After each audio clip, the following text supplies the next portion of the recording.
পবিত্র জায়গায় দাঁড়িয়ে গত 2023 সালে 22 দিন লাগাতার যে কর্মসূচি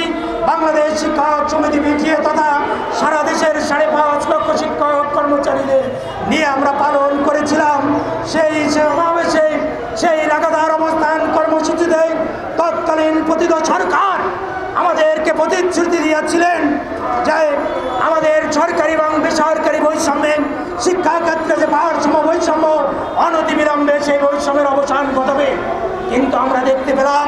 তাদের সরকারি আমলে, তাদের বাজেটে এবং তাদের আমলে তারা সেই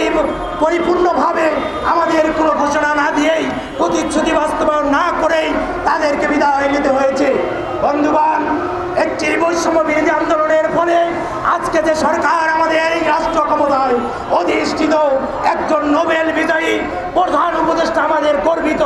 আমরা আজকে কেন রাজপথে? আজকে তার কাছে আমাদের প্রশ্ন।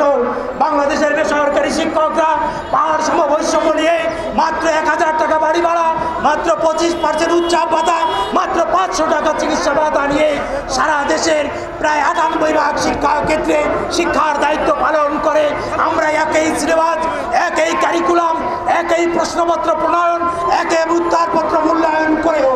বেসরকারি শিক্ষকরা আজকে ভারসাম্য বৈষম্য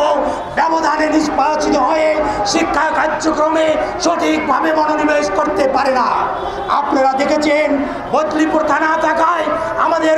শিক্ষক বন্ধুরা শত শত মাইল দূরে চাকরি করে অত্যন্ত মানবতার জীবনযাপন করছে। তাই আজকে আমরা পরিষ্কারভাবে সরকারের কাছে দাবি জানাতে চাই, আসন্ন ঈদের পূর্বেই আমাদের শতভাগ উৎসব ভাতার এবং বাড়ি ভাড়া ও চিকিৎসা ভাতার ঘোষণা দিতে হবে। যদি আমাদের মাধ্যমিক শিক্ষা জাতীয়করণ সহ ঈদের পূর্বে 100% উৎসব ভাতা, পূর্ণাঙ্গ বাড়ি ভাড়া ও চিকিৎসা ভাতার ঘোষণা সহ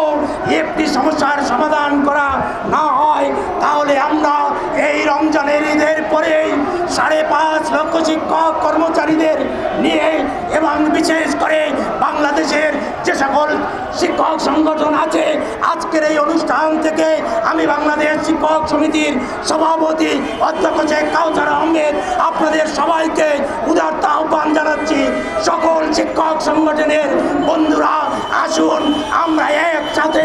ঈদের পরে যদি সরকার আমাদের দাবি মেনে না নেয়, তাহলে ঐক্যবদ্ধভাবে 5.5 লক্ষ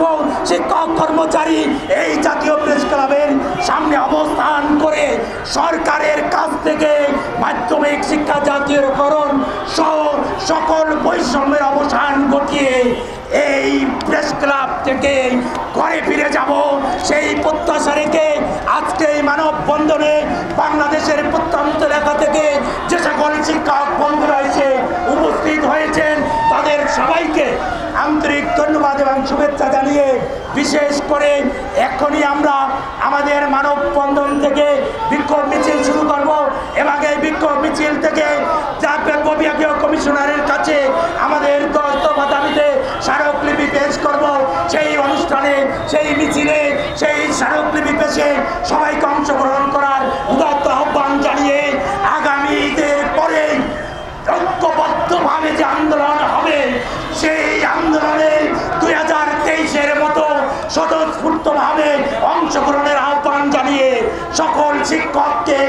এক পতাকা তলে আসার আহ্বান জানিয়ে আমার বক্তব্য এখানে শেষ করছি। জয় হোক বাংলাদেশ শিক্ষক সমিতি বিটিএর, জয় হোক এদেশের বঞ্চিত বেসরকারি শিক্ষক সমাজে।